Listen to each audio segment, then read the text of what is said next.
নমস্কার। ঠাকুরমা স্বামীজি গুরুদেবের শ্রীচরণে প্রণাম জানাই। মাতৃপদ প্রান্তে স্বামী শিব মন্ত্রানন্দ মহারাজের লেখা থেকে কিছুটা অংশ পড়ে শোনাচ্ছি।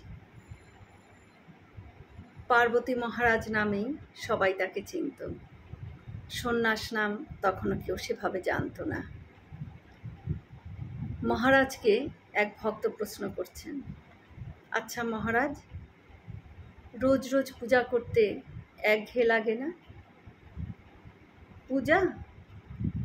আমি তো মায়ের কাছে বসে গল্প করি, মাকে সাজাই নিজের পছন্দ মতো, খাওয়াই, মায়ের বই কত কথা হয়, হাসি আনন্দ। কি বলছেন মহারাজ, মা আজও কথা বলেন? মা তো সবার সাথেই কথা বলতে চান, তুমি শুনতে পাও না? আপনি মাকে দেখতে পান? প্রায় পাই, কিন্তু অনুভব করি রোজ। এসব কথা তোমাদের বলতে চাই না, কেননা তোমরা হয়তো বিশ্বাস করবে না। আমার মধ্যে ভক্তি খুব কম মহারাজ, কি হলে মাকে দেখতে পাবো?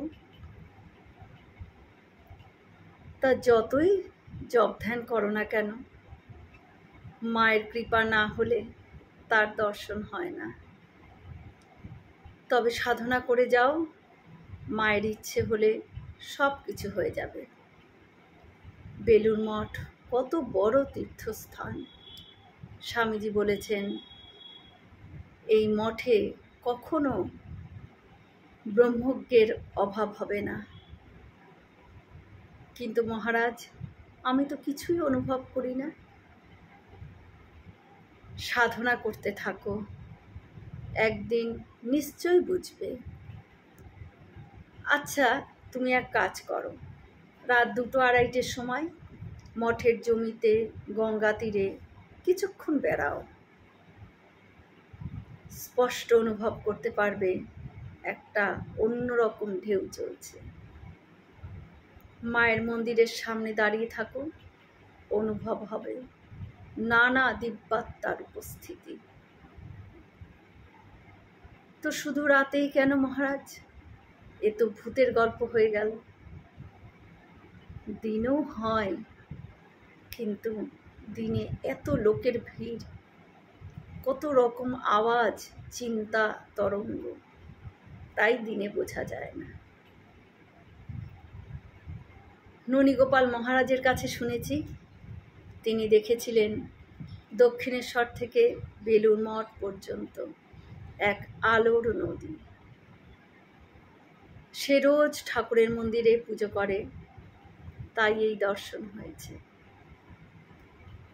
আচ্ছা মহারাজ, মা কি আজও রয়েছেন? শুধু সাধুরা নন, অনেক গৃহী ভক্ত দর্শন করছেন তাকে। দর্শন বা অনুভূতির পর মানুষের জীবন যদি পাল্টে যায়, সে আরও দিব্য গুণে ভরে ওঠে, চিত্তের রূপান্তর ঘটে। তবে জানবে সেই দর্শন সঠিক। অনেকে আবার মাথার ভ্রমে এসব দেখে, এই জন্য বিচার করা দরকার। তবে মহারাজ, মায়ের কি মুক্তি হলো না? কি বলছো? সর্বব্যাপক চৈতন্য তার স্বরূপ, যেন বিশাল সাগর। মা না থাকলে আমরা এই সন্তানরা কোথায় থাকব? মাঝে কোথাও বরফ জমেছে, ওই বরফ যেন অবতার। ঠাকুরের কথা মনে নেই? ভক্তি হিমে মহাসাগরের জলে বরফ দেখা দেয়। জ্ঞান সূর্য উঠলে সেই বরফ আবার জলে পরিণত হয়।